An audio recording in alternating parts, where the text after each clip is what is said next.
اللہ الرحمن الرحیم۔ السلام علیکم ورحمۃ اللہ وبرکاتہ۔ الحمدللہ، آج ہمارا اردو زبان کا 18واں سبق شروع ہو رہا ہے۔ حکایت۔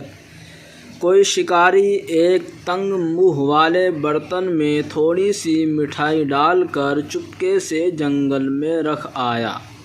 ایک بندر نے اس کو دیکھا، پاس جو گیا تو مٹھائی نظر آئی۔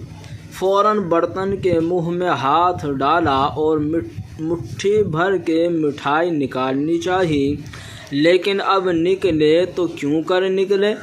نہ برتن کا منہ کشادہ ہو سکتا ہے، نہ وہ بندھی مٹھی کھولتا ہے۔